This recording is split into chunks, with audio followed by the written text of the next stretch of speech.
And everybody goes, yeah, it's just a part of war. What's the big deal? What's the big deal? My feelings, my feelings. No, I don't care about your feelings. I don't care about them at all. I care about ending that goddamn genocide and ending the funding to this state that is causing massive damage across the world and to America.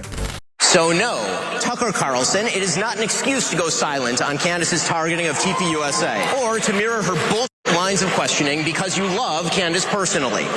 The same holds true of Megyn Kelly, a person I consider a friend, characterizing Candace as a young mother and thus shying away from condemning her actions or fibbing about them. That is a non-starter. Meghan Markle is a young mother. Ilhan Omar is a young mother. That doesn't matter. After being singled out by Ben Shapiro at Turning Point's America Fest last week, Megyn Kelly fired back. And not just at Shapiro. Bari Weiss also was collateral damage, and we'll get into more. But Cenk, this civil war on the right just keeps growing with new factions and new people joining the fray. What do you make of it? It's beautiful. It's the great awakening. Our right-wing brothers and sisters are finally beginning to see what we've seen for a long time. Israel is not your friend. And I think that this one is very critical because the Megyn Kelly flipping on Israel first is a very important domino. The dam is broken. Let's talk about what happened here and then the consequences of the dam breaking on Israel. So Kelly talked to Vanity Fair about the ongoing civil war on the right, the on-stage spats at America Fest, and the future of the MAGA movement. On that attack from Ben Shapiro, Kelly responded in her own appearance at TPUSA Amfest. I find it kind of funny that Ben thinks he has the power to decide who gets excommunicated from the conservative movement. It reminded me when the girl who was the head of our middle school chorus told me she was going to take all of my friends away from me. She compared the demand that she condemn Owens to progressive purity tests, saying, I never posted the black square and I never raised my fist at a restaurant. And I'm certainly not going to condemn the people Ben Shapiro demands. I condemn in order to be in his imaginary club. Denounce, condemn, disassociate, blank you. She continued taking shots at Shapiro for being Israel first. She understands that Shapiro would consider such a charge anti-Semitic. And I'm sorry, but his behavior has proven that charge to be correct. Why would you divide the American conservative movement, which was gelling, which was becoming much more cohesive for a moment after Charlie died, over Israel? Shortly after his speech, newly minted CBS editor-in-chief Bari Weiss posted about Ben's comments on X and celebrated them. Kelly took notice. On X, she criticized Weiss for knowing nothing about television. And to Vanity Fair, she added, it's this very loud group of pro-Israel activists that is trying to make this the litmus test about whether you get to call yourself a conservative, and they lack standing to do that. Bari, in particular, has made her career on the anti-cancel culture thing. Meanwhile, she's never been canceled. And she's basically supporting Ben's attempt to cancel me from the conservative movement, of which she's not a part. What Charlie and I saw at the same time was that the country is turning, Kelly said, and young Republicans are turning on Israel. She argued that figures like Shapiro and Weiss are actually fueling the rise of anti-Semitism through their attempts to censor criticism of Israel. They are making anti-Semites, she said. Tucker is not making anti-Semites, they are. Cenk, what do you make of her comments here? I only agree about 100%. There's no one that's creating more anti-Semitism than Benjamin Netanyahu and Ben Gvir or Smotrich. And then that's internationally. By the way, the ADL puts out a comical statement about, you are not allowed to blame Jews for the rise of anti-Semitism. So even if there's a Jewish leader who's committing a genocide and killed 20,000 children, if you say that that's what's causing people to hate Israel or Jewish people, then you're trope. You did one of the 258 tropes we have. No, yeah, ADL is now a pro-bigotry movement trying to blame Muslims for everything so that Israel can continue to attack their neighbors and ADL can justify it. So it's turned into the opposite of what it claimed to do.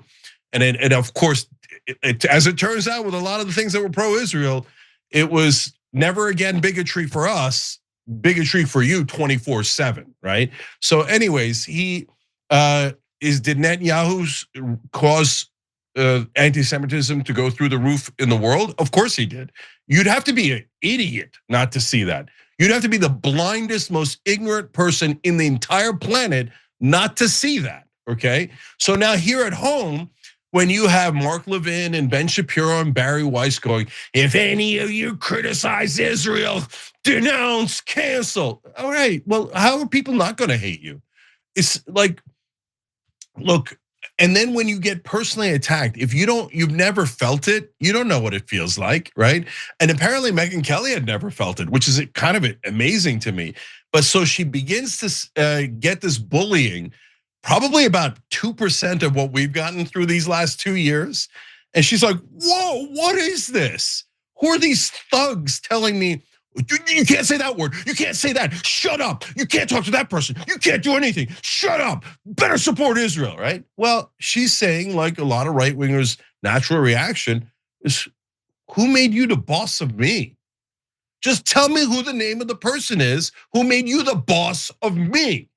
And then they'll say, Trump. You can't say we're the boss of you, but we're the boss of you, shut up, and don't ever talk to him, don't ever talk to her, denounce him. And stop giving me orders, brother. You're not Ben Shapiro is not the boss of any of us. If he gives you an order, you should laugh your ass off at him. And so no, Shapiro is now a laughing stock in right-wing circles and in all circles. And Megyn Kelly's 100% right. He could take his midget horse and ride off into the sunset because nobody's interested in his pro-Israel BS anymore.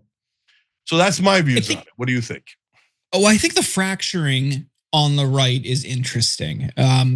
Like you can't deny, I think our conversations on this topic have gotten heated in the past, but one thing I'll say, there is a split now. And I think it reflects how undeniable the horrors in Gaza are. I've talked to multiple conservatives that I know who have changed their minds on Israel. I think that's a good thing. What I'm worried about is how sometimes the conversations about that split can get distorted and also ignore the long-term risks of people weaponizing that or trying to turn that split into something else. You know, of course, I think we both agree Nick Fuentes is anti-Semitic. He's somebody who's used that to peddle anti-Semitism. Myron Gaines, the guy who runs a podcast out of Florida, he's popular on YouTube, same thing. He was walking around America Fest and is in pictures with America Fest speakers wearing a hoodie mocking the Holocaust. So we can't deny that there is a very real problem, even in that movement, even at that event, of people who are openly anti-Semitic and using this split to push anti-Semitism. I think when we get into conversations around what creates anti-Semitism, it's important for us on the left who denounce all forms of bigotry and hate to acknowledge and point out and try to be clear in our messaging to those people. Hey, the problem here, the problem in Gaza is not Jewish people, it is the Israeli government. Those you can clearly distinguish those. There are people who are Jewish who are firmly opposed to what's happening, and even in Israel have been speaking out and condemning it since day one. To just talk about it and describe that problem that in that government in terms of a religion or ethnicity or a background is wrong and leads people down a wrong path. So I think when I see people who are talking about it, who have histories of anti-Semitism, and I'm worried about where they might lead their audiences or people they're close with next, I'm not telling them to shut up. I'm just not gonna celebrate it. Megyn Kelly, to my knowledge, doesn't have the same sort of background that some of these other people who have prominent shows on the right do. I don't think she has that same problematic commentary in her past. So for her, it's great. Yes, if you can lead people down this path and show them, look, this government is a problem, this leadership is a problem, okay, go for it. But for the others, I'm just gonna, it happens, but I'm gonna try to fight back against how it might be weaponized. Yeah, I'm hesitating to say because I don't want to insult anybody who thinks it, including you, Jordan, but it feels like an entitled position. So let me explain. So am I going to celebrate Tucker Carlson and Megyn Kelly understanding that Israel first is actually controlling this government and they've taken away American sovereignty and they've bought 94% of Congress? And not only have they slaughtered innocent Palestinians with it, tens of thousands at a time, but they've also get our politicians and our media to do Israeli propaganda. I'm gonna celebrate that with bells on. I love that. I appreciate it and I thank them for it. Okay. And most especially Tucker Carlson, that has done more to change the opinion of the right wing single-handedly than any human being alive. And I appreciate him so much for that. So if you say, now the reason why I say it's a little entitled is people go, well, that risk, 1%, 2%, 5%, some small percentage that this movement could then get co-opted. So Tucker has said, I've said, Megyn Kelly said, everybody has said literally hundreds of times, this has nothing to do with Jewish people. It is about a foreign government that we should judge as a government. By the way, the pro-Israeli crowd then goes, no, it's about Jewish people. Make it about Jewish people. Make sure that if you don't like Israel, you don't like Jews. And we're like, no, don't do that. Don't do that. It's a government. Governments do bad things. Stop blaming Jewish people. And they're like, no, we're gonna blame and we're gonna hide behind Jewish people. By the way, pro-Israel crowd driving anti-Semitism 2,000 times worse than Tucker Carlson. There's no dispute of that. Because every time we say it's not Jewish people, it's the pro-Israel crowd that goes, no, it is Jewish people. And you're attacking Jewish people and they hide behind them, right? So it's disgusting and it's also ironically anti-Semitic, okay? So I blame them so much more. But you say, but what if Tucker Carlson's side loses, or it was always a trick and he's some sort of anti-Semitic devil and he was hiding the whole time and he takes a Scooby-Doo mask off and Fuentes and him partner up and they take over the country? Max 5% chance, I think 0.00001% chance, but okay. What is the other side of the ledger though? The other side of the ledger is that people like Tucker Carlson are trying to stop a genocide that isn't a potential or a hypothetical problem 10 years or 20 years from now. It's an open slaughterhouse that is happening today. So the fact that they are helping to stop that genocide is a million times more important than some potential theoretical, hypothetical problem that might arise many years from now. And so when people say, well, my feelings were hurt, well, the 20,000 Palestinian kids were hurt way worse when their heads exploded when Israel dropped a bomb on them. So I'll get to your feelings many, many years from now after I'm done dealing with that genocide, ending the funding to this monstrous state that continues to attack all of its neighbors and the Palestinians and occupy them infinitely for 58 years. And they say, we're never gonna let go of these people. We're gonna hold them captive forever and ever. So that is a much greater evil and it's not close. It's happening now. And so when people say, oh yeah, no, you should be more concerned about my feelings. My answer is hell no, I'm not. No, I'm just not. Sorry. Jordan, when are they gonna be concerned about my feelings, our feelings? My feelings is don't murder 20,000 children, period. And everybody goes, yeah, it's just a part of war. What's the big deal? What's the big deal? My feelings. No, I don't care about your feelings. I don't care about them at all.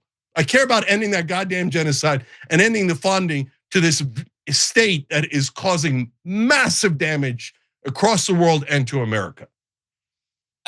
So I think we're capable of chewing gum and walking, right? In this, I also don't want to downplay, mass shootings that have been inspired by anti-Semitic rhetoric or white nationalist rhetoric. I mean, this isn't a new problem. I mean, anti-Semitism has been a problem for years. I think it is separately being weaponized by interest groups, PACs, C4s in the States to deflect from what's happening in Israel or in Gaza, that's not something I want to give much weight to. But the Tree of Life synagogue shooting, the shooting in El Paso, the shooting in Buffalo, those shooters in their manifestos echoed anti-Semitic and white nationalist conspiracy theories. That's a very real and present danger. We're seeing that time and time again. People committing acts of violence and are inspired by that type of rhetoric. That's a problem. We can condemn that, and we can also condemn what's happening in Gaza. I think what we should do as people on the left is, with clarity, with a moral authority, speak to both. I don't think they're mutually exclusive or have to happen in a subsequent order. I think they can happen consecutively. No, I don't think they can. You don't think we can do both at the same time? Look, condemning the shootings is the easiest thing in the world. Of course we condemn the shootings. Those are poor, innocent people that didn't do anything wrong. We always condemn any violence. That's the easiest thing in the world. But it's condemning the. I know you're. But no. But let me clarify. The rhetoric that inspires it. It's the people who. No. I don't accept that. No, I don't accept it. So if you say Tucker Carlson caused those shootings, yeah, I think you're insane. No, he didn't cause that, and so, and in fact, that's only used to shut down his speech, so that you don't find out that Israel's not around. He's talking just fine. No one's shut him down. He got fired from Fox because of a personal issue between him and Rupert Murdoch. It wasn't because of his rhetoric. In fact, they were fine with it and they protected him as advertisers were fleeing his show for multiple years after that. It was only when he had a personal issue with Rupert Murdoch did he get fired from Fox. He now has his own show. He's thriving. Jordan, are you claiming that people who have criticized Israel are not besieged by Israel First crowd that tries to destroy their careers? Are you not aware of that? Because I can tell you stories off air. Several years. Name one prominent media figure who has successfully been canceled by these people. Powerless people, yes, but one prominent media. Just name one. Wait a minute, Jordan. Name one. Hold on. For decade after decade, everyone in mainstream media knew that if you said anything against Israel, you were going to get fired. Has that happened in the past? Definitely. Can you ask me to recall a particular reporter or whatever? Almost no one has had the temerity to do it because everyone knows you're going to get fired. And I can name you one, Rick Sanchez. Rick Sanchez talked about money in politics on CNN, and then he made some comment he shouldn't have made about Jon Stewart or something, but they're like, that's it, get him out. Get him out. Oh, he might notice that, oh, look, the money in politics is leading to all of our politicians being corrupt and serving Israel.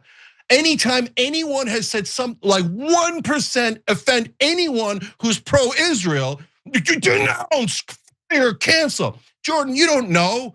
I'll tell you off air. The 800 ways the pro-Israel crowd has attacked this business, this company, this network, me personally, Anna personally. If you're pretending that doesn't exist, a network of thugs in this country who value Israel above America, you're nuts. We all experience it. If you fight hard enough, you experience it. And every time they hide behind anti-Semitism, every time they make up false charges of anti-Semitism, every single time, and they do it 1,000 times over. It is their #1 strategy.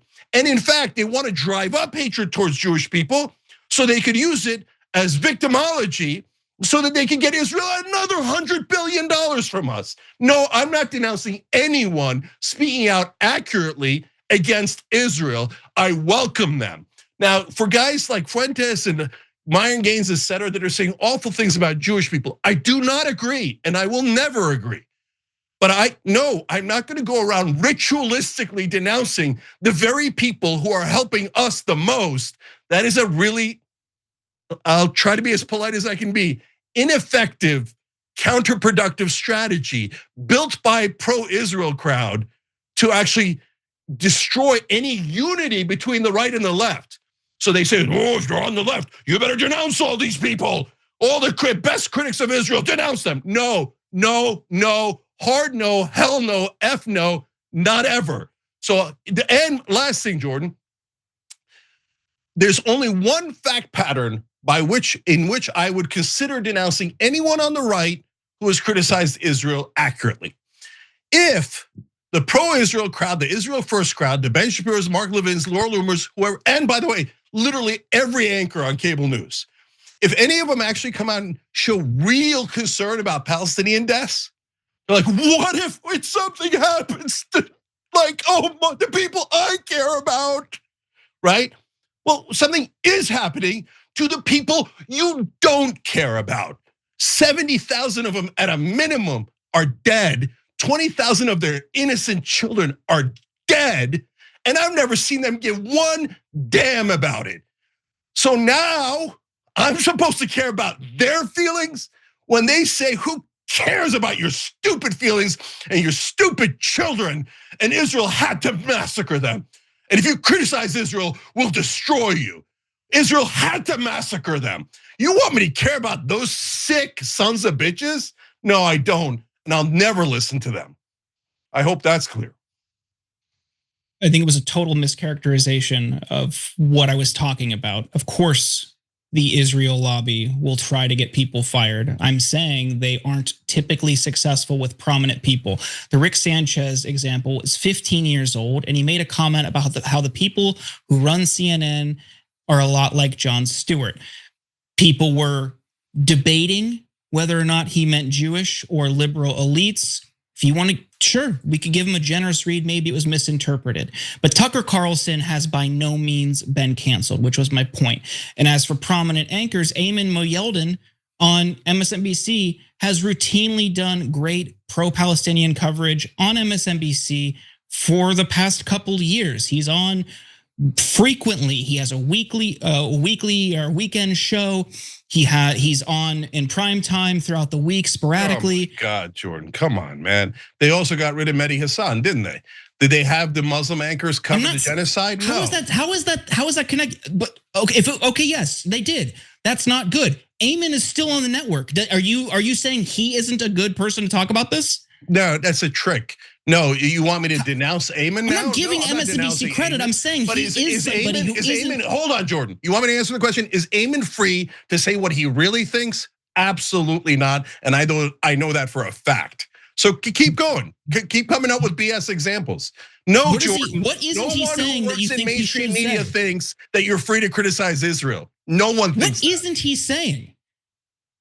First of all, I'm not going to talk about Ayman, who's a decent and wonderful person, and get into a thing of trying to somehow get him in trouble. I'm not in the business of getting him in trouble, okay?